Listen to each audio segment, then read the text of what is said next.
Esto es... La neta de la ciencia. La entrevista. ¡Comenzamos!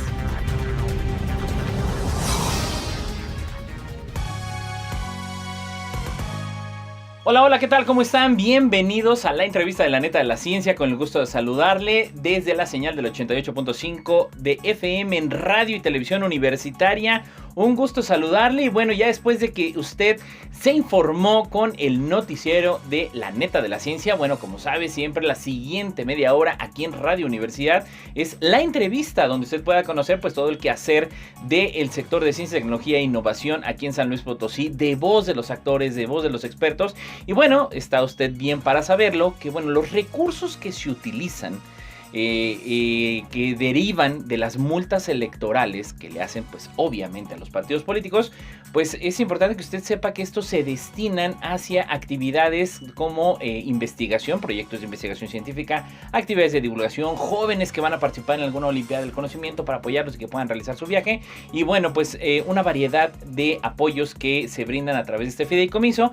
Y bueno, pues alguien que ya es invitadazo de honor durante muchos años aquí en el Consejo Potosino de Ciencia y Tecnología, precisamente, y que bueno, pues también un destacado investigador en el área de ciencias naturales, precisamente, del Instituto Potosino de Investigación Científica y Tecnológica, Centro de Investigación del CONACYT, que bueno, ya próximamente tenemos conocimiento que será secretaría, ese gran CONACYT que duró más de 40 años. Y bueno, pues me refiero al doctor Leonardo Chapa Vargas. Él es investigador, como bien le decía, del IPCIT. Doctor, un gusto tenerlo como siempre aquí en Coposit. ¿Qué tal, Edgar? Un gustazo. Pues al contrario, siempre es un gusto aquí participar con ustedes. Platicando, ¿no? Y que bueno, hasta de divulgación la ha hecho, ¿verdad, doctor? De todo, a sí, divulgar sí. También. Así es. Y bueno, pues antes de entrar quizá en materia, precisamente yo decía estos apoyos o actividades que se dan, bueno, algunas actividades complementarias finalmente que también se da, y con la gran labor que ustedes hacen en beneficio de la sociedad. Pues bueno, platicarnos un poquito de lo que ha sido su labor, pues ya de estos años. Usted no pasa el tiempo y sigue igual, pero pues bueno, la labor de investigación no para. Un poquito de lo que es su quehacer en cuanto a su investigación, sus líneas de investigación. Me encanta porque tiene una labor padrísima en el área de las aves. Pero bueno, todo lo que ha hecho pues a lo largo de este año, a lo largo de estos años, pues un poquito resumido, ¿no? Que son gran cantidad de actividades. Gracias. Híjole, pues sí, hacemos muchísimas cosas. De hecho, actualmente soy el coordinador de los posgrados en ciencias ambientales. Ya. Entonces, quien esté interesado, pues me contactan y coordinamos el posgrado. Pero además de eso, pues siempre hemos hecho investigación, divulgación también. Y trabajamos mucho con las aves, con fauna silvestre en general, pero aves sobre todo, conservación de aves. Hemos trabajado en la Huasteca, en el Altiplano, inclusive en otros estados. Y un poco algunas investigaciones que incorporan otros países. La idea es enfocarnos sobre todo en temas que tienen que ver con conservación de las aves. Generar conocimiento que sirve luego a los locales para implementar conservación en sus sitios, pero que a la vez puedan hacer el uso de sus tierras, ¿no? Claro. Y que bueno, algo que me parece relevante, porque luego la gente, la verdad, nos falta mucha conciencia. Hay grupos, hay investigadores, hay científicos, la comunidad científica que usted también destaca muchísimo en esta parte de la preservación de aves, en que a veces la ciudadanía no tiene esa conciencia, ¿no? A veces de cuidado, luego disparan las aves o arrancan las cactáceas, caray. Luego nosotros mismos somos depredadores de nuestro mismo ambiente. ¿Cuál es la importancia que tiene, y sobre todo, pues para el mismo ecosistema, ¿no? ¿Cuál es la relevancia que tienen las aves en nuestro San Luis Potosí? Porque tenemos, pues, aves también endémicas de alguna manera, ¿no? Si se refiere al término, o que son propias de la región.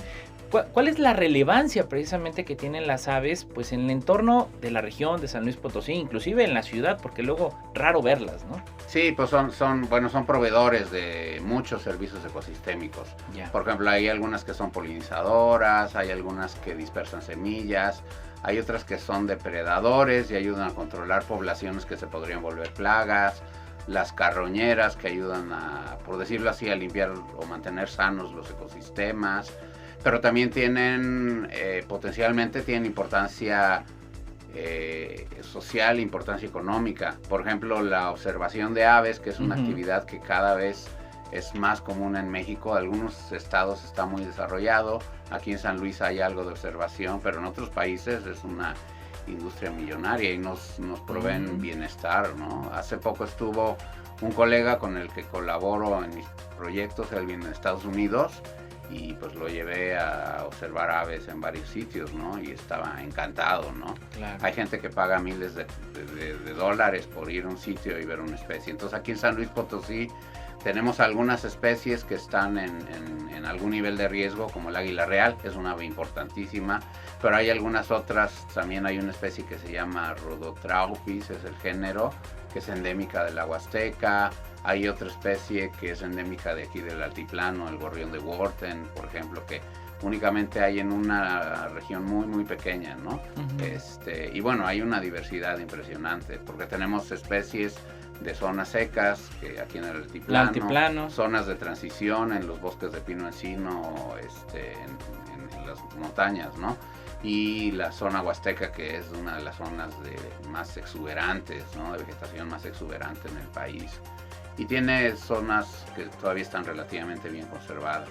Yeah. En la ciudad, pues también, bueno, está demostrado que el contacto con la naturaleza da un bienestar al humano. Entonces es una actividad importante, ¿no? Observación. Y hay muchas formas de hacer observación de aves, ya sea ir a los sitios y buscar a las especies, o puedes tener alimentadores de aves con semillas o de colibríes ahí que se utiliza un líquido.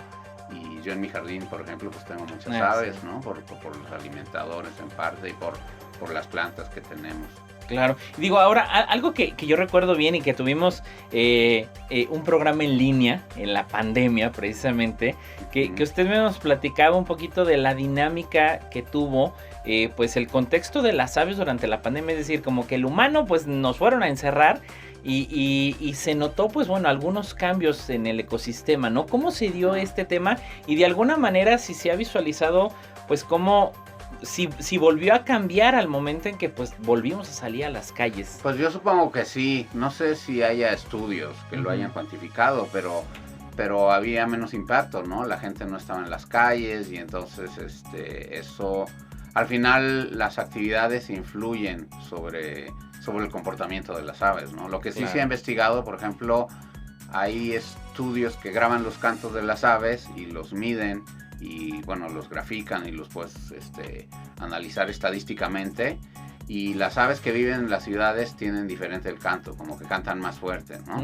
Entonces, por la contaminación del sonido. Del sonido, exactamente, pero también la misma actividad humana influye sobre los organismos. Entonces, una vez que regresamos, pues vuelven a tener no nada más el canto, sino otros comportamientos, ¿no? Claro. Ahora, las ciudades no necesariamente son tan malas para algunas especies, que hay especies que se adaptan y entonces en las ciudades tienen menos depredadores, menos competencia. Entonces, para algunas, las ciudades, si se manejan bien, pueden ser buenos refugios para algunas especies de fauna. Puede ser bueno, bien manejadas, ¿no? Mal manejadas, ¿no? Pero tenemos las oportunidades de tener áreas verdes en las ciudades que son importantes. Las zonas rurales también son importantes porque hay especies que son especialistas en ciertos hábitats y entonces es importante proveerles también, ¿no? Claro, que sea fundamental. Sí. Ahora, ¿hay algún estimado del número de especies que hay registradas en San Luis entre transición y las que son propias de la región? ¿Te refieres al estado? Sí, o a la aquí en el estado. Pues en el estado más o menos. Yo creo que hay como unas 450 especies aproximadamente. Eso es casi un poco menos, pero cercano a la mitad de las especies de aves que hay en México. En México, depende de cómo clasifican las especies, tenemos alrededor de 1,100 especies. Ay, caramba, pues es un número interesante. Entonces, San Luis Potosí tiene, sí, porque es como el 10% de las especies totales de todo el planeta. De lo que hay. Y en San Luis Potosí pues tenemos alrededor de 450. En el Parque Tangamanga creo que han registrado alrededor de 300 especies. Ah, está nutrido el parque. Está bastante, sí. Nutrido. Bastante, y ahorita está padrísimo. Ayer me fui a hacer ejercicio en la bicicleta y los lagos están llenos de agua, entonces pues eso trae aves acuáticas y hay muchas otras, ¿no? Claro. Algo que yo creo que sería muy muy valioso, digo, ahorita que comentaba, por ejemplo, del águila o algunas especies que representan o que están en algún riesgo, ¿Qué acciones, por ejemplo, como ciudadanos debemos de hacer? Digo, tanto aquellas especies que quizás están estamos en la ciudad, los humanos, y en el caso, por ejemplo, de la gente que está en el campo, ¿hay alguna actividad que debamos de atender, de decir, bueno, si las encuentras en algún lugar, porque luego hasta se busca el poner púas en los lugares, porque luego, bueno, manchan las aves, etcétera, y luego como que hay algún instinto de depredación? ¿Hay acciones en específico que se deban de tener? Además, por ejemplo, de bebederos, digo, como bien usted decía, los bebederos, conozco gente que igual tiene muchos colibríes luego en casa que porque ponen los bebederos, pero ¿qué acciones serían necesarias nosotros como ciudadanía para preservarlos, para no representar un riesgo para ellos? Pues además de los bebederos es importante como tener vegetación, ¿no? Ya. Y eso también nos da bienestar, Claro. Capturan carbono, ¿no? Pero por ejemplo, el alimento para los colibríes, que lo que se recomienda no es el que compras en el súper, sino es una mezcla de una parte de azúcar por 4 de agua y las hierves y luego ya la dejas enfriar. Y esos son buenos, pero faltan ciertas vitaminas. Entonces tener plantas con flores es importante, ¿no? Y promover la vegetación. Pero también tratar de disminuir los impactos, ¿no? O sea, los cambios de uso del suelo, yo sé que son importantes para la economía, pero en ciertas partes pues hay que tratarlos de disminuir, o los proyectos de restauración, que también en el IPC tenemos proyectos de restauración de ecosistemas, y conservarlos. El proyecto que vamos a hacer aquí en San Luis, que de hecho ya llevamos varios años desarrollándolo, es en pastizales, que son ecosistemas muy vulnerables porque es fácil hacer los cambios de uso del suelo para agricultura. Okay. Y los relictos que quedan pues hay que conservarlos porque son refugios para especies. Entonces conservar esos, pero también se requieren estudios para saber qué acciones hacer para conservarlos, ¿no? Y es parte de lo que estamos estudiando ahí en esa zona. Fabuloso. Y bueno, quizá entrando un poquito en materia, porque luego nos agarramos el chal y no le paramos.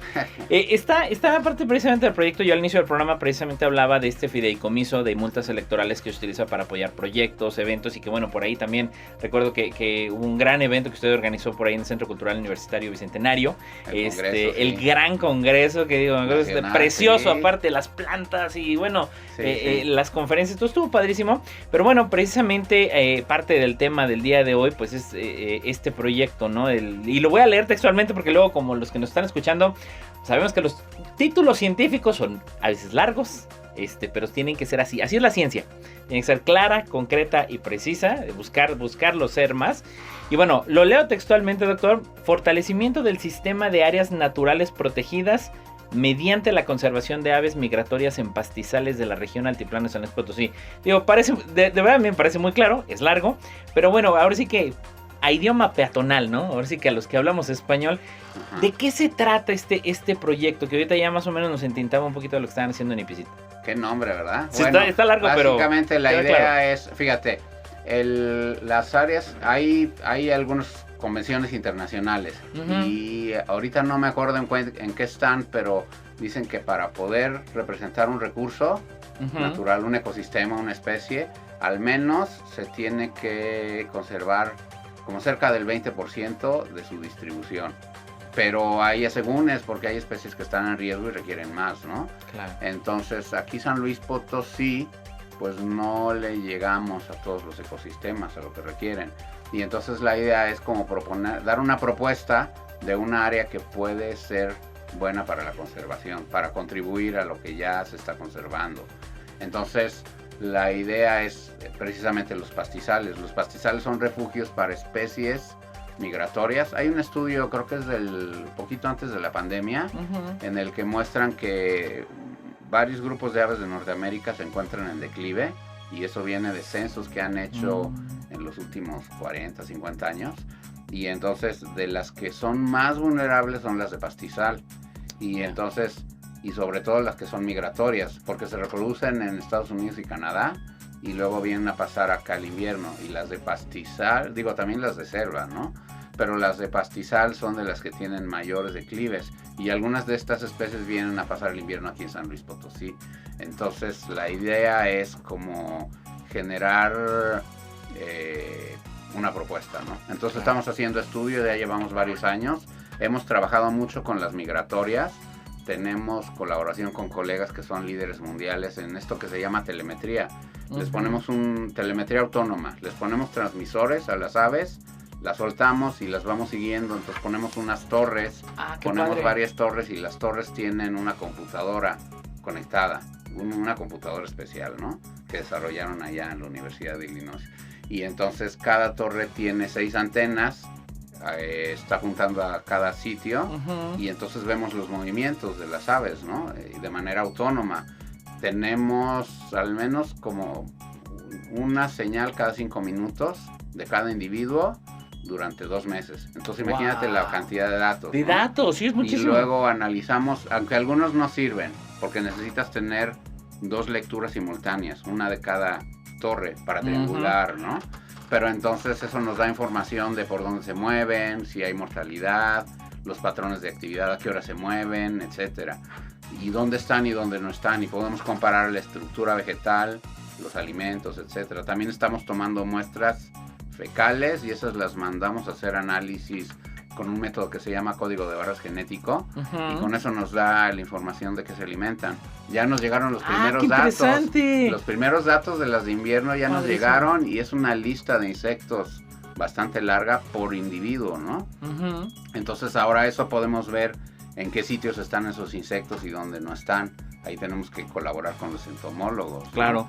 También estamos viendo enfermedades. La malaria en las aves es una enfermedad bastante prevalente en todo el planeta. De hecho, hay más especies de malaria en aves que en humanos. En aves son como 200, en humano creo que es 1 o 2. ¿No? Sí. Entonces, eso nos da información de la enfermedad y podemos ver cuando tienen malaria cuál es el patrón de actividad y lo comparamos con los que no tienen malaria. Con los que no traen. Y sobre todo cuando están en la etapa en la que tienen muchas células infectadas, ¿no? Ya después llegan a una etapa latente y ya otra vez se vuelven a mover. Y eso nadie lo evalúa en el campo. Entonces estamos evaluando muchas cosas. También estamos colaborando con colegas del TEC regional que está ahí en Río Verde. Sí, con tecnológico, ¿sabes? Ahí la doctora Karina Monsalvo pues trabaja en el área de turismo y estamos viendo cómo se puede hacer turismo en estas zonas de bajo impacto, ¿no? Claro. Bueno, a mí me encanta la bicicleta de montaña, claro, entonces pues es bueno en eso. Que hagan ciclismo de montaña, pero sin afectar, o sea, sin afectar los sitios que son importantes, ¿no? Pero bueno, se puede hacer el senderismo, se pueden hacer muchas cosas, ¿no? Y eso también sirve para el desarrollo. Entonces, al final del día, les damos recomendaciones de manejo, ¿no? Entonces, por ejemplo, cómo manejar la vegetación para que haya el alimento, que haya los recursos que requieren. Y ahora con el proyecto de multas electorales queremos agregar información para las aves residentes, que también usan el pastizal. Uno de estos es el gorrión de Wharton, por ejemplo, a ver si lo encontramos ahora en el verano. Pero hay otras especies que también son residentes, que a lo mejor no están en riesgo, pero utilizan hábitats similares. Entonces también podemos tener el mismo tipo de información, ¿no? Por dónde se mueven, de qué se alimentan, cuáles son sus enfermedades, cuál es el estado de salud, porque les tomamos muestra, una gotita de sangre, es muy poquito, pero tienen un mundo de células, entonces nos da mucha información, ¿no? Claro. Las células blancas que nos dicen cómo es el estatus inmunológico. Entonces, bueno, pues nos da mucha información, ¿no? Ya. Entonces, hay una pregunta que digo, me vuelve la cabeza, como dicen los chavos, porque está interesantísimo y aparte inciden demasiados aristas. O sea, social, ecológico, uso de suelo. A ver, aquí no hay que urbanizar, jóvenes, aquí y el impacto que está habiendo y el impacto que va a haber. Pero algo quizá muy técnico, muy operativo, ¿no? Digo, para nosotros que obviamente pues no estamos en esa gran parte de expertise, ¿cómo le hacen para ponerle los sensores a las aves? Es decir, ¿cómo agarrarlas, cómo atraparlas? ¿Cómo le hacen para...? Las atrapamos con unas redes, son redes... Hay de distintas, pero nosotros utilizamos, son de 12 metros de largo. Es una malla muy finita, entonces no la ves, ¿no? Y ahí es donde... Y las aves no la ven y ahí caen en la red, las capturamos. Una vez nos pasó muy chistoso porque iba un burro corriendo directo a la red. Y ya cuando iba a llegar se agachó y pasó por abajo. O sea, sí la vio. No era tan burro el burro, ¿no? Y ya que las tenemos, les ponemos unos anillos de metal. Con eso ya conocemos que es el mismo individuo. Cada anillo tiene un número que no se repite. Su código, ¿no? Y los transmisores se los ponemos en la espalda. Hay de 2 tipos. Hay unos que son con pegamento, después se caen. Y hay otros que es como una especie de arnés, o sea, el transmisor es muy chiquitito, entonces no le afecta al ave, ¿no? Sus movimientos. Trae una pequeña antena y ese otro lo que hacemos es que pasa por atrás de la espalda sin impedir el movimiento de las alas y lo atoramos en las patas. Y ahí usamos así como unas pinzas muy chiquitas para volver a peinar al ave, que no le afecte, ¿no? O sea, tiene que estar muy, muy bien puesto el transmisor. Digo, no se lo quita de alguna manera. Sí. No, eventualmente se les cae, porque es como unas bandas elásticas y eventualmente se cae, pero ya fue cuando terminó la vida del transmisor, ¿no? Ya.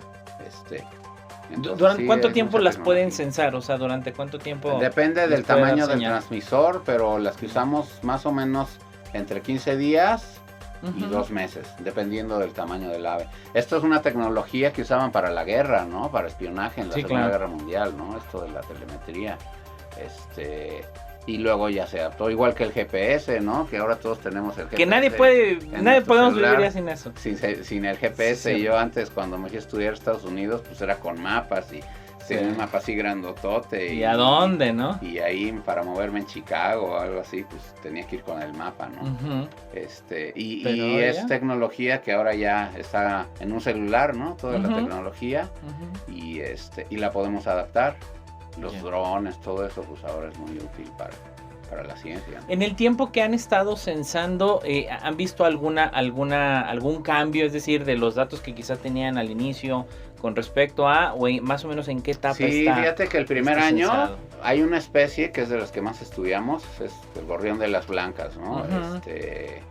Bueno, así le decimos nosotros. Ajá. Esta especie es migratoria y es de las que tiene mayor nivel de declive.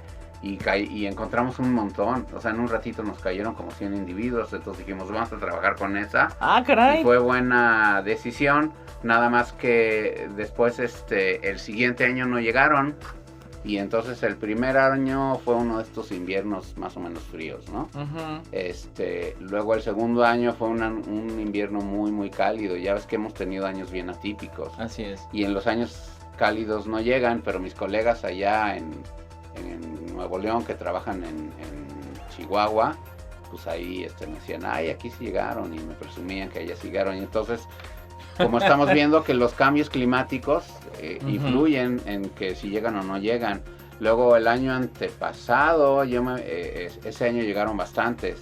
No sé si te acuerdas que fue un invierno frío. Yo me acuerdo muy bien porque me fui a visitar a mi hermana en Michigan en ese invierno y nos tocó la tormenta de nieve de 3 días, ¿no? Eso estar encerrados. Sí. Entonces esos años que son más típicos de lo que era normalmente, sí llegan estas especies, y los años atípicos no llegan. Entonces ahorita ya tenemos 4 inviernos, esperamos tener 2 más con el proyecto de las multas electorales. Y entonces ya estamos teniendo datos a un poquito más largo plazo. Se necesitan 20, 30 años, ¿no? Sí, claro. Pero ya podemos inferir un poquito cómo el clima va a influir. Y también podemos ver el estatus de salud de las aves en años de distintas características climáticas y cómo cambia la vegetación, porque también cambia, ¿no? El invierno pasado, pues no había pastos, ¿no? O sea, no germinaban los pastos. Y cayó tantita lluvia y ya germinaron los pastos. Salieron. Y llegaron algunas aves, pero luego se fueron, ¿no? Porque no, de las migratorias, porque no terminó de crecer el pasto. Entonces yo creo que esa estructura vegetal influye también sobre los insectos, el alimento, todo esto, ¿no? Claro. Entonces, pues sí, ya estamos viendo algunas cosas interesantes, ¿no? También vemos que están cerca de los cuerpos de agua, y ahí en los ejidos tienen pozos para sacar el agua, y ahí se juntan muchas aves, entonces siempre están, y las que tienen transmisor llegan a donde está el pozo y luego se alejan, y están alimentándose en los pastizales abiertos, sin arbustos, y hay otros que tienen arbustos, y ahí están al mediodía, cuando ya no se están alimentando, entonces resguardándose de los depredadores. Entonces ya también vemos cómo qué heterogeneidad tiene que haber en el paisaje para que tengan todos sus recursos las aves, ¿no? Claro. Y eso ya nos permite dar algunas recomendaciones. Ahora ya estamos llegando a un nivel en el que queremos ver la estructura vegetal, qué plantas queremos tener para que haya alimento, ¿no? Exacto. Entonces, correlacionarlo. Y bueno, doctor, estamos cerrando el capítulo 1 de este tema, de verdad por demás interesante. Así que le invito a usted que no se pierda la próxima semana la parte 2, el capítulo 2. Y como dicen las películas, el capítulo final. Doctor, un gusto haber estado en esta semana y nos vemos en la próxima. Muy bien, nos vemos pronto. Muchas gracias. Gracias a usted que nos escuchó, ya lo sabe, a través de las redes sociales en @Coposit. Gracias a Lalo Carrillo en los controles. Nos escuchamos la próxima semana.